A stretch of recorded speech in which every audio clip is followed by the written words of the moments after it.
పాత్రికేయ మిత్రులకు నమస్కారం. ముఖ్యంగా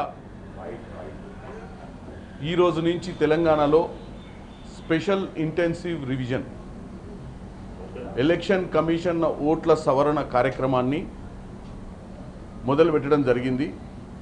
ఈ కార్యక్రమంలో భాగంగా అన్ని రాజకీయ పార్టీలు, ముఖ్యంగా కాంగ్రెస్ పార్టీ కూడా 119 నియోజకవర్గాలు 35,000 పైచిలకు బూతులలో బిఎల్ఏ ఏజెంట్లను అపాయింట్ చేసుకొని వాళ్ళందరికీ కూడా సరి అయిన అవగాహన సమకూర్చుకొని వారికి ఈరోజు నుంచి ఎవరైతే బూత్ లెవెల్ ఆఫీసర్ ప్రభుత్వం ఎలక్షన్ కమిషన్ తరపున ప్రతి బూత్కి వచ్చి 2002, 2025 తర్వాత ఏదైతే అన్మ్యాప్డ్ ఓటర్స్ అంటే ఆల్రెడీ అన్మ్యాప్డ్ ఓటర్స్ అంటే 2002, 2025 మధ్యన కన్ఫ్యూజింగ్ ఉన్నటువంటి ఓట్లను గుర్తించి 1,02,00,000 ఓట్లను అన్మ్యాప్డ్ ఓట్లుగా తెలంగాణలో ఎలక్షన్ కమిషన్ ఒక నిర్ధారణకు వచ్చింది. ఈ 1,02,00,000 ఓట్లను అన్మ్యాప్డ్ ఉన్న ఓట్లను వాస్తవాలు తెలుసుకోవడానికి బిఎల్ఓ ఏజెంట్లు ఈ నెల 25వ తారీఖు నుంచి వచ్చే నెల 24వ తారీఖు దాకా అన్ని నియోజకవర్గాలలో తిరగడం జరుగుతుంది. ఒక్కొక్క ఇంటికి 3 సార్లు రావడం జరుగుతుంది. అయితే ఈ బిఎల్ఏ ఏజెంట్లు అందరూ కూడా అప్రమత్తంగా ఉండాలని అన్ని నియోజకవర్గాలలో కూడా మేము స్థానిక శాసనసభ్యులు కానీ ఇన్ఛార్జీలు కానీ అక్కడ ఒక అవగాహన సదస్సు తీసుకొని అందరికీ అవగాహన తీసుకొచ్చారు. నిన్ననే ముఖ్యమంత్రి రేవంత్ రెడ్డి గారు కూడా సీరియస్గా మాట్లాడటం జరిగింది. కొంతమంది ఎమ్మెల్యేలు కానీ ఎంపీలు కానీ కొంతమంది ఇన్ఛార్జీలు కానీ ఈ యొక్క ఎస్ఐఆర్ని కనుక సీరియస్గా తీసుకున్నట్టయితే డెఫినెట్గా రానున్న రోజులలో వాళ్ళకు రాజకీయంగా దెబ్బపడే అవకాశం ఉంటుంది. ఎందుకంటే ఇదే ఓవర్ కాన్ఫిడెన్స్ తోటి 2 రాష్ట్రాలు బీహార్లో కాంగ్రెస్ కూటమి, అలాగే వెస్ట్ బెంగాల్లో మమతా బెనర్జీ గారు అక్కడ కూడా ఇంత సీరియస్గా తీసుకోకపోవడం వల్ల ఒక దగ్గర 70 లక్షల పైచిల కోట్లు, ఇంకో దగ్గర 95 లక్షల పైచిల కోట్లు కూడా డిలీట్ కావడం జరిగింది. కాబట్టి ఎట్టి పరిస్థితుల్లో కూడా నేను ప్రాధేయపడేది ఏంటంటే కాంగ్రెస్ పార్టీ బూత్ లెవెల్ ఏజెంట్లకు ఒక్కొక్క ఓటును ఏ ఇంట్లో ఎవరున్నారు వాళ్ళ ఓటు హైదరాబాద్లో ఉన్నా కానీ వాళ్ళు ఇక్కడ ఓటేసే విధంగా ఉంటే ఇమ్మీడియట్గా ఆ ఓటుని రీటైన్ చేసుకోనికి ఎన్యూమరేషన్ ఫామ్స్ నింపుకోవాల్సిన అవసరం ఉంది. మీ రిటర్నింగ్ అధికారులను కలిసి ఏదైతే మ్యాపింగ్లో రాని ఈ 1,02,00,000 ఓట్లు, 1,02,00,000 ఓట్లు అంటే ఎంత అనుకుంటున్నారు? 33% ఓట్లు ఆల్రెడీ అంతు చిక్కుతా లేదని చెప్పి ఎలక్షన్ కమిషన్ తెలియజేసింది ఆల్రెడీ. అంటే ప్రతి నియోజకవర్గంలో ప్రతి బూత్లో 1,200 ఓట్లు ఉంటే 400 ఓట్లు గల్లంతయ్యే పరిస్థితి ఉంది. కాబట్టి మీరందరూ కూడా అప్రమత్తంగా ఉండాలి. అయితే ఇంకో విషయం ఏంటంటే ఈ ఎస్ఐఆర్ ప్రాసెస్లో భాగంగా అన్ని పొలిటికల్ పార్టీలు కూడా ఈరోజు గ్రౌండ్లోకి వెళ్ళి ప్రచారం చేస్తున్నారు. ముఖ్యంగా మా బీఆర్ఎస్ సోదరులు ఎవరు బిల్లా రంగా పొయ్యి ఏదో కార్యకర్తలతో మాట్లాడుకొని ఎస్ఐఆర్ ప్రాసెస్ గురించి చెప్పి ఓట్లను ఎట్ట కాపాడుకోవాలనో చూడాలి. మరి వీళ్ళు ధైర్యం ఏందో నాకు అర్థం కావట్లేదు. వీళ్ళు పోతుర్రు, ఎస్ఐఆర్ మీటింగ్ పెడుతుర్రు, ఎస్ఐఆర్ మీటింగ్లో ఎవరు నామజపం చేస్తున్నారు అంటే రేవంత్ రెడ్డి నామజపం చేస్తున్నారు. నువ్వు ఓట్లేడపోయినా ఎత్తుక్కోర్రి, మన ఓట్లు ఎట్ట కాపాడుకోవాలనో చెప్పుకుంటారా ఆడ బిఎల్ఏ ఏజెంట్లకు? లేకపోతే రాష్ట్రంలో రేవంత్ రెడ్డి గారిని అపవాదుల పాలు చేయాలని చెప్పి మాట్లాడతారా? మీరు ఎస్ఐఆర్ మీటింగ్ పెడుతుర్రా, రేవంత్ రెడ్డి గారి భజన మీటింగ్ పెడుతుర్రా? నాకు అర్థం కాలే. ఎందుకంటే రోజు పొద్దున ఒక కాడ సాయంత్రం ఒక కాడ బావబామ్మడులు మీటింగ్ పెట్టి రోజుకు ఒక కొట్ట పిట్ట కథలు చెప్పుకుంటూ తిరుగుతున్నారు. నేను వాళ్ళకు ఒకటే చెప్పాలనుకుంటున్నాను, మీకు భయం లేదా? లేకపోతే మీకు బీజేపీకి అండర్స్టాండింగ్ ఉంది కాబట్టి మీ అండర్స్టాండింగ్లో ఎస్ఐఆర్ ప్రాసెస్లో మీకు సానుకూలంగా అనుకూలంగా ఓట్లను మీకు నచ్చిన ఓట్లను ఉంచుతారన్న ఆలోచనతోటి ముందుకు పోతున్నట్టుగా కనపడుతుంది. ఎందుకంటే ఏమాత్రం భయం కనపడతలేదు.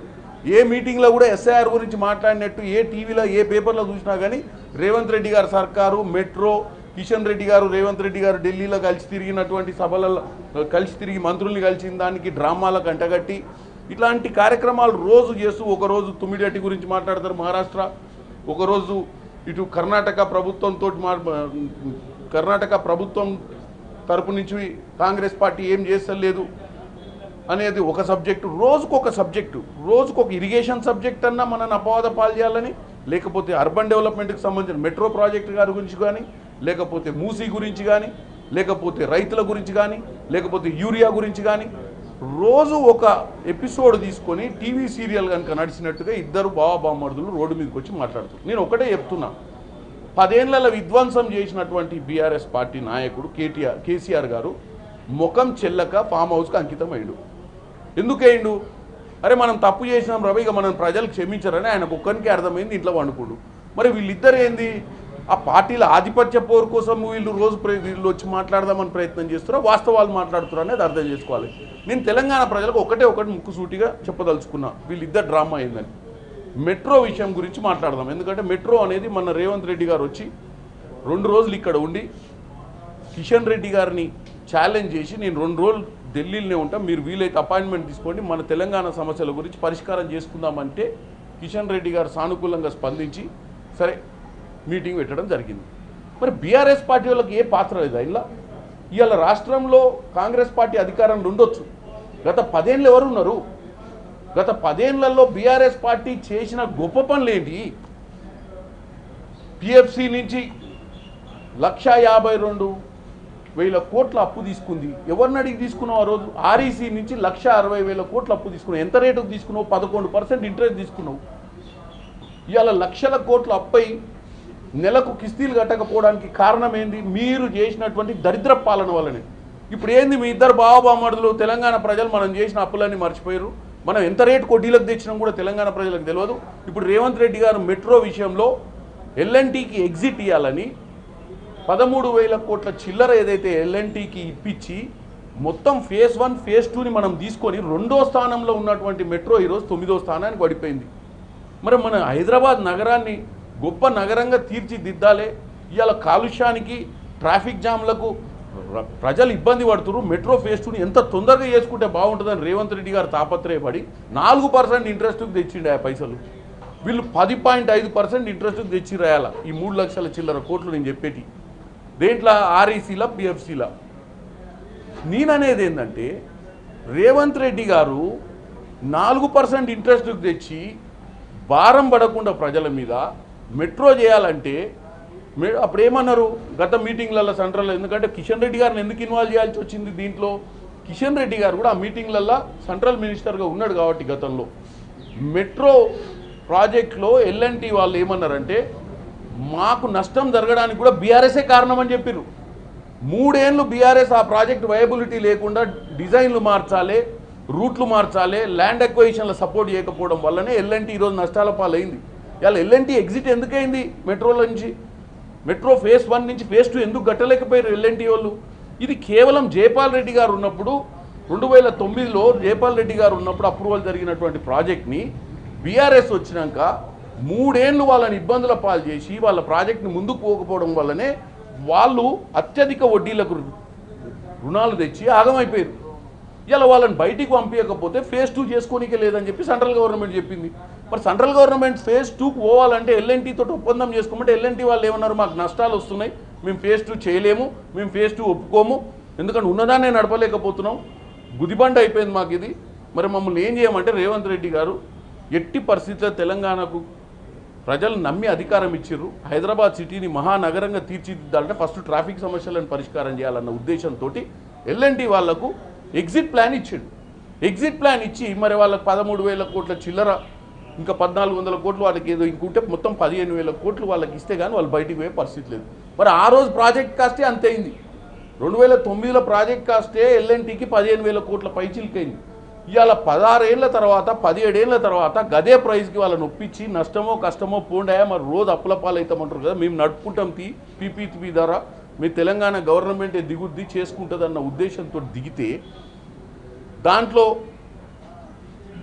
ఆల్రెడీ లోన్ అప్రూవ్ అయిన తర్వాత మళ్ళీ సెంట్రల్ గవర్నమెంట్ ఏదో క్వెరీ పెడితే కిషన్ రెడ్డి గారిని అడిగారు, రేమయ్య కిషన్ రెడ్డి గారు మరి ఆ రోజు నువ్వు మీటింగ్లు ఉన్నావు కదా, మరి పోయి మాట్లాడుకుందాం పని, నీకు ఇదే హైదరాబాద్ ప్రజలు ఓట్లు వేస్తేనే కదా నువ్వు ఎంపీ అయింది, గతంలో ఎమ్మెల్యే కూడా నువ్వు ఇదే హైదరాబాద్ ప్రజలు వేస్తేనే కదా నువ్వు జీవితంలో రాజకీయాల్లో ఏం లేని కానీ ఇటు దాకా వచ్చినావు అంటే ఆయన సరే రేవంత్ రెడ్డి గారు వేసిన ఛాలెంజ్కు ప్రజలు చూస్తున్నారు కదా, నేను కూడా చేయాల్సిన పని చేయాలి అని ఆయన ముందుకు వచ్చి ఆయన మీటింగ్లు పెట్టి ఒక సానుకూలంగా ఒక పొద్దు. మరి ఇద్దరు బిల్లరంగాకున్న సమస్య ఏంది ఇక్కడ అంటే తెలంగాణ ప్రజలు బాగుపడొద్దు, తెలంగాణ ప్రజలకు ఎట్టి పరిస్థితుల్లో రేవంత్ రెడ్డి గారి 5 ఏళ్ల పాలనలో ఏం జరగొద్దు, రైతులను తప్పుతో పట్టియాలి, హైదరాబాద్ నగరంలో ప్రజలను తప్పుతో పట్టియాలి, ఎక్కడ చూసినా సొల్లు కబుర్లు మాట్లాడాలి, మనం చేసిన దరిద్ర పాలనను మర్చిపోయారని మీ నాయనని రమ్మని చెప్పి కేటీఆర్ గారు ఏం చేసిండో చెప్తాడు, ఎందుకు దాచుకుంటుండు చెట్లలో వండుకుంటుండు ఫామ్ హౌస్లో, మీ ఇద్దరు ఏందో ఏమన్నా అంటే రేవంత్ రెడ్డి గారి గురించి ప్రజలకు బాగా అర్థం కావాలంటే రేవంత్ రెడ్డి గారి సినిమా ఫ్లాప్ అయిందంట, అర్జున్ రెడ్డి గారి సినిమా హిట్ అయిందంట. ఏందా ఇది? ప్రజల బతుకులు అంటే మీకు సినిమాల మాదిరి కనపడుతున్నాయా?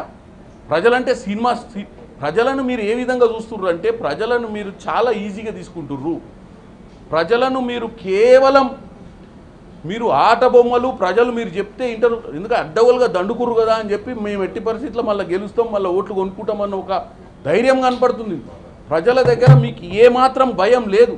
ప్రజలంటే ఏమాత్రం మీకు అసలు వాళ్ళ మీద ఉన్నటువంటి చిత్తశుద్ధే లేదు. ఎందుకంటే ఇక్కడ సమస్య రైతులు ఇప్పుడు ఆల్రెడీ యూరియా స్టార్ట్ అయింది, ఓ యాప్ పెట్టిర్రు, దాన్ని ఏం చేయాలని చెప్పకుండా అయిపోయారు. యూరియా ఇయ్యట్లేరని చెప్పి ఒక అపవాండ సృష్టించాలి. ఇదా మీరు ఎస్ఐఆర్ మీటింగులు పెట్టుకొని చేయాల్సిన పని? ఎస్ఐఆర్ మీటింగులు పెట్టుకొని బీహార్లో ఏమైంది, వెస్ట్ బెంగాల్లో ఏమైంది, ఓట్లెట్లా సమకూర్చుకోవాలని మీటింగులు పెట్టుకోవాలి తప్ప మీరు ఈ మీటింగులను అక్కడున్న లోకల్ నాయకులతో ఖర్చులు పెట్టించి దీంట్లో మీ ఇద్దరు గొప్పలు చెప్పుకొని అబద్ధాలు చెప్పడానికే మీరు మీటింగులు పెడుతుర్రా, వాస్తవాలు చెప్పకుండా ప్రజలకు ఏం జరుగుతుందో. కాబట్టి నేను ఒకటే చెప్తున్నా తెలంగాణ ప్రజలకు, ఈ బిల్లా రంగా వీళ్ళిద్దరు ఏదో షోలే సినిమాల జై వీర్ అమితాబ్ బచ్చన్ ధర్మేంద్ర అనుకుంటున్నట్టు వీళ్ళిద్దరిది షోలే కాదు, హౌలే సినిమా ఇల్లది. వీళ్ళిద్దరు అవలాగన లెక్క రోడ్డు మీద తిరుగుడు తప్ప వీళ్ళకి ఏదొస్తే అది మాట్లాడు. పొద్దున ఒక స్టోరీ, సాయంత్రం ఒక స్టోరీ. ఎందుకంటే టీవీ సీరియల్ వచ్చేది కదా, సంవత్సరాలు నడిచేది పిట్టకథలు చెప్పుకుంటా. వీళ్ళిద్దరు కూడా గదే బ్యాచ్ తయారైంది. వీళ్ళిద్దరు చెప్పేది రోజు ఏమన్నా అంటే ఇంకా ఏది అందకపోతే ముచ్చట. ఇప్పుడు మెట్రో ఆస్తులట, మెట్రో ఆస్తులను మెట్రో నుంచి గవర్నమెంట్కి వస్తాయి. గవర్నమెంట్ వాటిని డెవలప్ చేసి ఏ హాంకాంగో న్యూయార్కో ఎక్కడ మెట్రో ఉన్నా మెట్రో అనేది కేవలం మెట్రో సంస్థ టికెటింగ్ మీదనే వచ్చే ఆదాయంతో మెట్రోలు బతకవు. ఈ మెట్రోలు బతకాలంటే వాటికి ఉన్నటువంటి కమర్షియల్ అసెట్స్ మీద, వాటికి ఇచ్చినటువంటి కమర్షియల్ అసెట్స్ మీద కమర్షియల్ యాక్టివిటీ చేస్తే మోర్ దెన్ 50% బడ్జెట్ అందులోకెళ్ళి వస్తుంది వాళ్ళకు. కానీ ఎల్ఎన్టీ ఫెయిల్ అయింది. ఎందుకు ఫెయిల్ అయింది? బీఆర్ఎస్ చేయబట్టే. 3-4 ఏళ్ళు వాళ్ళ ప్రాజెక్ట్ డిలే చేయడం వల్ల, వాళ్ళకు లోన్లు పెరిగి అత్యధిక వడ్డీలకు తేవడం వల్ల వాళ్ళు కమర్షియలైజ్డ్ వాళ్ళకి ఇచ్చినటువంటి భూములల్లో కమర్షియల్ ప్రాపర్టీస్ని డెవలప్ చేసి రెంటల్ రెవెన్యూ జనరేట్ చేయకపోవడం వల్లనే మెట్రో ఫెయిల్ అయింది. దీని బాధ్యత ఇలా తెలంగాణ ప్రజలకు చెప్తున్నా. ఇది బీఆర్ఎస్కు ఉన్నటువంటి 2014 అధికారంలోకి వచ్చిన తర్వాత అధికారం మీద అవగాహన లేక, ప్రజల మీద చిత్తశుద్ధి లేకనే ఈరోజు మెట్రో కూడా ఎల్ఎన్టీ ఫెయిల్ అయింది. మరి అటువంటిది గవర్నమెంట్కి భూములు వస్తే రేవంత్ రెడ్డి గారి కుటుంబ సభ్యులు, రేవంత్ రెడ్డి గారి సోదరులు ఎల్ఎన్టీ ఆస్తులు, మన మెట్రో ఆస్తుల మీద వాళ్ళకేం సంబంధం? మెట్రో ఆస్తుల మీద ఏడబడతాడ పార్కుల మీద వాటి మీద ఏముంటుంది? అవన్నీ ఆన్లైన్లో ఉండే వ్యవస్థ. నీకు ఏదైనా ఉంటే ప్రూఫ్ తీసుకురా. నోరు ఉంది కదా మాట్లాడటం వేస్ట్. అంటే రోజు ఎట్టి పరిస్థితుల్లో ప్రజల్ని తప్పుతో పట్టియాలంటే ఏదో ఒక సాకు ఉండాలి కదా. అగో మోసం జరుగుతుంది, అగో అన్యాయం జరుగుతుంది, అగో ఆఫీసర్లు ఏదో చెప్తున్నారు, అగో ఐఏఎస్ నిన్న చెప్తుండేదో ఐఏఎస్ ఆఫీసర్లు అందరట బ్రోకర్లు అయ్యారట. మీరు బ్రోకర్లుగా 5 ఏళ్ళు చెలామణి చేసి దండుకొని దాచుకొని మీరు ఇళ్ళల్లో కొంపల్లో పోయి చిచ్చు పెట్టుకొని చెల్లె బయటికి పోయింది ఆ పంచాయతీని. మీరు వచ్చి వేరే మన ఐఏఎస్ ఆఫీసర్లను బ్రోకర్లు అంటావా? ఇదే మీకు ప్రాబ్లం. ఏంటంటే ఎవరి మీద అభాండమేద్దామో తెలియకుండా మైక్ అందుకోగానే అపరిచితుడు అయిపోతాడు కేటీఆర్. ఏం మాట్లాడుతారో తెలియదు. పూనకం వస్తుంది. ఎట్టి పరిస్థితుల్లో రేవంత్ రెడ్డి పంత రేవంత్ రెడ్డి, లేత రేవంత్ రెడ్డి, తింటే రేవంత్ రెడ్డి, కూర్చుంటే రేవంత్ రెడ్డి. ఏందాయన? మేము 10 ఏళ్ళు అట్లనే చేసినామా? మేము 10 ఏళ్ళు మీరు పనిచేస్తుంటే ప్రజలకు మంచి జరుగుతుందంటే ఏ రోజన్నా కేసీఆర్ మేము అనలే. ప్రజలు డిసైడ్ చేసుకురు. మీరు చేసిన దరిద్ర పాలనకు మిమ్మల్ని ఇంటికి పంపించారు. నువ్వేమి రోజు రేవంత్ రెడ్డి గారి పేరు తీసుకొని అవసరం లే. ఒకవేళ నిజంగానే రేవంత్ రెడ్డి గారు మంచి చేయకపోతే రానున్న 2.5 ఏళ్లలో ఎన్నికలు వస్తాయి. 2028లో 29లో వచ్చినప్పుడు డెఫినెట్గా ప్రజలు బుద్ధి చెప్తారు మాకు. మీరేంది? మీరు మంచిగా చేసి ఇట్లాంటి దరిద్రపు మీటింగులు పెట్టి దరిద్రపు ముచ్చట్లు చెప్పకపోతే మళ్ళీ మీరు అధికారంలోకి వస్తారు. మీరేదో వైఫల్యాలను ఎత్తి చూపట్ల తప్పు లేదు. వైఫల్యాలను చెప్పిందే చెప్పి అధికారులను బ్రోకర్లని, కుటుంబ సభ్యులు దోచుకుంటురని ఆధారాలు లేకుండా మాట్లాడొద్దంటున్నా. ఆధారాలు ఉంటే ఓడాపుతుండు మిమ్మల్ని. రేవంత్ రెడ్డి కుటుంబ సభ్యులు ఎల్ఎన్టీ నుంచి వచ్చినటువంటి ప్రభుత్వ ఆస్తుల మీద కన్నేసిరంటానికి ఏ ఆధారం ఉంది? అసలు రాలేదు. రాకముందే ఈ మురుగుడు ఎందుకు? దీన్ని బట్టి అర్థం చేసుకోవాలి కదా.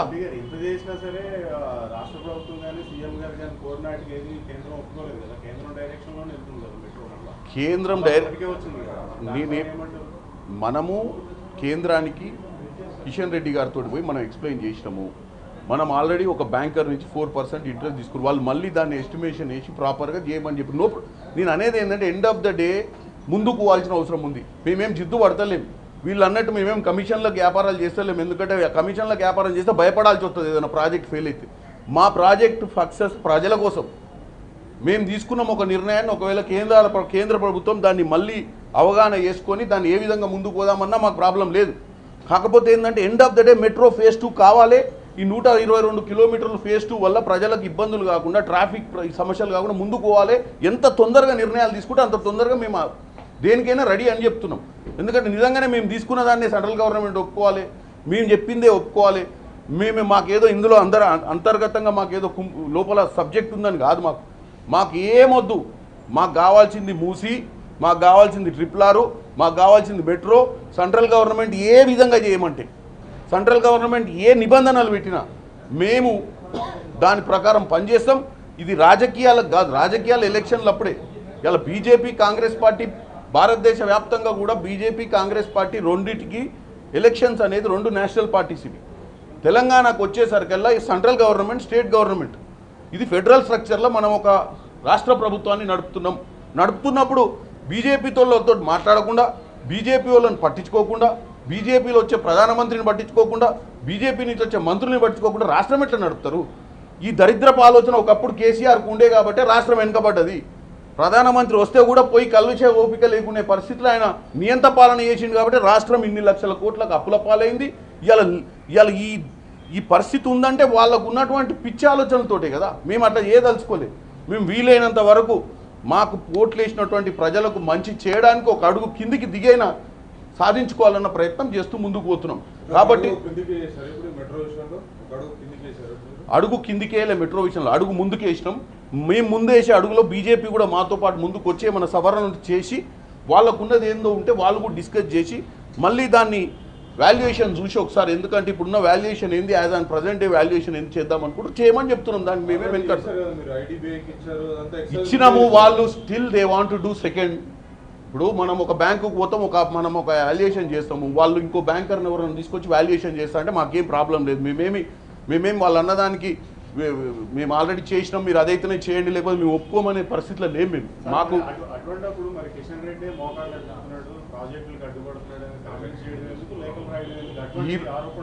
ఈరోజు ఆ లేఖ రాయడం వల్లనే కిషన్ రెడ్డి గారు సానుకూలంగా స్పందించి ఒక అడుగు ఆయన కూడా ముందుకేసి ఆయన ఉన్న పరిస్థితి నుంచి, ఎందుకంటే ప్రజల ముందు అందరం ప్రూవ్ చేసుకోవాల్సిన అవసరం ఉంది అథెంటిసిటీ. ఇవాళ నేనేంది నువ్వేంది ఆయనేంది కాదు, మేము అందరం ప్రజలు ఓట్లు వేస్తేనే గెలిచిన. ఎవరో ప్రజలు తెలంగాణ ప్రజలే కదా. ఇవాళ కిషన్ రెడ్డి గారు సెంట్రల్లో మినిస్టర్ కావచ్చు భారతదేశం మొత్తానికి, బట్ ఆయన ఆవిర్భావం ఎక్కడ జరిగింది? అంబర్పేటలోనే కదా. అంబర్పేట ప్రజలు ఆయన ఓట్లు వేయడం వల్లనే గతంలో ఎమ్మెల్యే అయ్యిండు. ఇలా సికింద్రాబాద్ ప్రజలు ఓట్లు వేయడం వల్ల సెకండ్ టైం ఎంపీ అయ్యిండు, సెంట్రల్ మినిస్టర్ ఉండు. మరి ఆ ప్రజలకు సమాధానం చెప్పాల్సిన అవసరం ఉంటుంది కదా. ముందే చేయడం కాదు. రేవంత్ రెడ్డి గారు నేను ఎంపీ అయినప్పటి నుంచి 2024 నుంచి మొదలు పెడితే నాకైతే అప్పటి నుంచి ఢిల్లీలో నేను పార్లమెంట్లోనే ఉన్నా కదా. ఎన్నిసార్లు రేవంత్ రెడ్డి గారు వచ్చిర్రు, ఎన్నిసార్లు ఖట్టర్ గారిని కలిసిర్రు, ఎన్నిసార్లు రైల్వే మినిస్టర్ గారి వైష్ణవ్ గారిని కలిసిర్రు, ఎన్నిసార్లు రాష్ట్రానికి సంబంధించినటువంటి ప్రతి విషయంలో అగ్రికల్చర్ మినిస్టర్ కానీ, ఫర్టిలైజర్స్ మినిస్టర్ కానీ, ఈరోజు కీలకంగా ఉన్నటువంటి అర్బన్ డెవలప్మెంట్ కానీ, ఈరోజు నేషనల్ హైవేస్కి సంబంధించి రాష్ట్రానికి కనెక్టివిటీ కోసం గడ్కరీ గారిని కానీ ఎన్నిసార్లు కలిసిండో చెప్పండి మీరు. మరి కంపేర్ చేద్దాం. 2014 నుంచి 2023 వరకు ముఖ్యమంత్రి కేసీఆర్ గారి ట్యాబ్లర్ కాలం వేయండి, డేట్లతో తీయండి. రేవంత్ రెడ్డి గారిది ట్యాబ్లర్ కాలం వేయండి. 2.5 ఏళ్ళ రేవంత్ రెడ్డి గారి పరిపాలన, 10 సంవత్సరాల కేసీఆర్ పరిపాలన ఎన్ని సంవత్సరాలు ఢిల్లీకి వచ్చి తెలంగాణ అభివృద్ధి కోసం మాట్లాడిండో మనం ఇలా డిస్కషన్ చేద్దాం. ఎందుకంటే ఫస్ట్ అయితే డైలాగ్ చేయాలి కదా. నాకు అసలు వాళ్ళతో ఏం సంబంధం? నేను నిజామాను, నీ సొంత ట్యాక్సులు నువ్వు వసూలు చేసి నువ్వు సొంత ట్యాక్స్ నువ్వు ఖర్చు పెట్టుకునేది కాదు కదా. మనం ట్యాక్స్ వసూలు చేసే ప్రతి రూపాయి సెంట్రల్ గవర్నమెంట్ పోద్ది. మళ్ళీ సెంట్రల్ గవర్నమెంట్ డబ్బులు ఇస్తేనే కదా మనం ఖర్చు పెట్టాల్సింది. సో నువ్వు చర్చలకోకుండా నువ్వేదో నిజాం నవాబ్ లెక్క నేనే సొంతంగా శిస్తు వసూలు చేస్తా, నేనే సొంతంగా ఖర్చు పెడతా అన్నటువంటి దరిద్ర పాలన చేసింది కేసీఆర్. ఆలస్యం కాకుండా ఉండడానికే రేవంత్ రెడ్డి గారు ఎక్స్క్లూజివ్గా 2 days ఇక్కడ ఉండి చర్చ చేసి ఇమీడియట్గా దీన్ని కంటిన్యూ ఫాలోఅప్లో ఉన్నాం. వీలైనంత త్వరగా పురోగతి చెంది దీని ముందుకు పోద్దని మేము ఊహిస్తున్నాం. ఏం రాలే, ఎక్కడికి రాలే. ఇది కంప్లీట్ చేసిన దాకా కూడా రేవంత్ రెడ్డి గారు ఎట్టి పరిస్థితిలో వదిలిపెట్టాం. ఇప్పుడు మొదలైంది. ఇప్పుడు ప్రజలు క్లియర్గా చూస్తున్నారు మా ఆలోచన ఏందని. మేము సమయం ఇస్తే వచ్చి కూర్చున్నాం, డిస్కషన్ చేసిరు. ఇద్దరు కటర్ గారితో, అర్బన్ డెవలప్మెంట్ మినిస్టర్ తోటి చేసిరు, రైల్వే మినిస్టర్ తోటి చేసిరు. డెఫినెట్గా ఇది కొలిక్కి వస్తుంది. కానీ కొలిక్కి రాకముందు నేనేమంటున్నా, బీఆర్ఎస్ పార్టీకి కూడా చిత్తశుద్ధి ఉండాలి కదా అంటున్నా. ఇది పక్కన పెట్టండి. బీఆర్ఎస్ పార్టీ ఏం చేస్తుంది? దప్పే కొడుతుందా? పని ఏం చేయదా? అంటే రోజు ఇది చెడు ఆలోచన ప్రజల మధ్యలో పెట్టుడేనా? ఏమన్నా కన్స్ట్రక్టివ్ ఆలోచన ఉందా? లేకపోతే రోజు అబండాలు వేయడమే మా ఒక ఆలోచన, ఇంకే పని చేయొద్దని డిసైడ్ చేసిరా అని కేటీఆర్ హరీష్ రావు గారు చెప్పాలి. ఒక్కసారన్నా కన్స్ట్రక్టివ్గా మాట్లాడండి. మీది ఆల్రెడీ అటర్ ఫ్లాప్ అయ్యి సినిమాని ఫెయిల్ అయిందనే ప్రజలు మిమ్మల్ని 10 ఏళ్ళు మీ దౌర్భాగ్యమైనటువంటి అధికారాన్ని బయటికి తరిమిరు. ఇంకా మీరు రీమేక్ చేస్తారా, మళ్ళీ దాన్నే డబ్బింగ్ చేస్తారా, ఏం చేస్తారో? మీ అటర్ ఫ్లాప్ సినిమాని మళ్ళీ ఏదో పట్టాలు ఎక్కిద్దామన్న ఆలోచనలు ఉన్నట్టుర్రు. అది ఎక్కాలంటే మీరు ప్రజలపై చిత్తశుద్ధి ఉండాలి మీకు. ఓకే, నమస్కారం. హైదరాబాద్ రంగారెడ్డిలో మెజారిటీ ఆంధ్ర ఓట్లు ఉన్నాయి. అవి కూడా ఎన్నికల సంఘం చెప్తున్న ఓట్లు మీరు చెప్పారు కదా, 1,02,00,000 ఓట్లు, అందులో మెజారిటీ ఓట్లు అవే ఉన్నాయి. సో వాటిని తొలగిస్తే మీకు అభ్యంతరం లేదు? తొలగించే పరిస్థితే లేదు. ఓటర్ అనే వ్యక్తి ఢిల్లీలో ఉన్నా, ఉత్తరప్రదేశ్లో పుట్టిన ఆయన హైదరాబాద్లో ఉన్నా, వాళ్ళు ఎక్కడ పెట్టుకుంటారు అనేది వాళ్ళ ఇష్టము. వాళ్ళతో చర్చ చేయకుండా, వాళ్ళ అనుమతి లేకుండా ఓట్లు డిలీట్ చేయొద్దు అనేది ఎస్ఐఆర్ ప్రాసెస్. చామల కిరణ్ రెడ్డికి హైదరాబాద్లో ఓటు ఉంటే, ఒకవేళ మా ఊర్లో శాలిగౌరవాలు ఉంటే నేను శాలిగౌరవంలో ఓటు కావాలని కోరుకుంటాను. బై ఛాన్స్ సెకండ్ ఓటు లేదు, తీసేసినాం. ఇవి ఉన్నా కానీ నాకు ఆప్షన్ అయితే తీయాలి కదా. హైదరాబాద్లో డిలీట్ చేసి మా ఊర్లో ఉన్నాడు, మా ఊర్లో డిలీట్ చేసి లాస్ట్కు నాకు ఓటు లేకుండా చేస్తేట. కాబట్టి ఎక్కడ ఓటు కావాలనేది మన ఇష్టము, ఓటర్ ఇష్టము. ఓటర్ ఎక్కడ ఓటు కావాలనుకుంటున్నా అనేది బిఎల్ఏ ఏజెంట్ తెలుసుకొని, ఎప్పుడైతే బిఎల్ఓ ఏజెంట్ ఆ ఇంటికి వస్తాడో అక్కడ ఆ ఇంటి వారిని కనుక్కొని ఎక్కడ ఓటు రిటైన్ చేసుకుంటారో దానికి ఎన్యుమరేషన్ ఫామ్ నింపి రిటైన్ చేసుకోమని చెప్తున్నాం.